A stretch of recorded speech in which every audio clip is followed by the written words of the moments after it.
રામ રામ ભાઈઓ, કેમ છો બધા? મજામાં ને? તો સ્વાગત છે કોઈ નવા વિડીયોમાં। આજે પાછું આપણે જવાનું હતું ચાહોળવા મીઠા ઘોડાની શ્યામમાં। તો આપણે પણ નીકળી ગયા છીએ મીઠા ઘોડાની શ્યામમાં જવા માટે ભાઈઓ।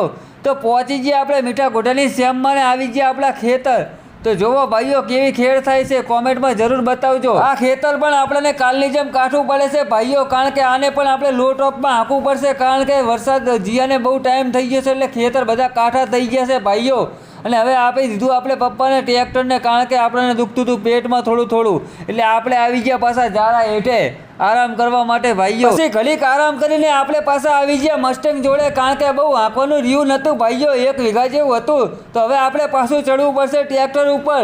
તો આપણે પણ પપ્પા જોડે ટ્રેક્ટર લઈ લીધું ને પાછા આપણે ચડી ગયા ટ્રેક્ટર ઉપર અને કરી નાખ્યું પાછું હાંકવાનું ચાલુ। આ ખેતર તો પતવા આવ્યું હતું ભાઈઓ, પણ જવાનું હતું આપણે પાછું બીજા ખેતર, અને વાગ્યા હતા 11। તો આપણે પણ નીકળી ગયા બીજા ખેતર જવા માટે ભાઈઓ, અને બીજા ખેતર પહોંચી ગયા ને કરી નાખ્યું હાંકવાનું ચાલુ।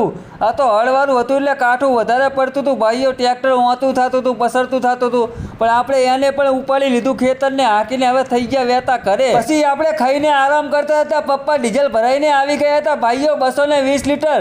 તો આપણે પણ તેને ઉતારવું પડશે બેલરને। તો કર્યો આપણે ટાયરનો આઈડિયા અને ઉતાર્યું નીચે બેલરને ભાઈઓ, અને મૂકી દીધું એક બાજુ ભાઈઓ।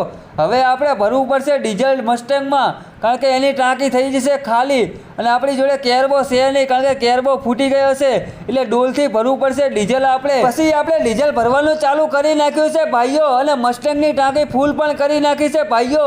તો તમને વિડીયો કેવો લાગ્યો? સારો લાગ્યો હોય તો લાઈક, કોમેન્ટ, સબસ્ક્રાઈબ, ફોલો કરવાનું ના ભૂલતા। જય માતાજી।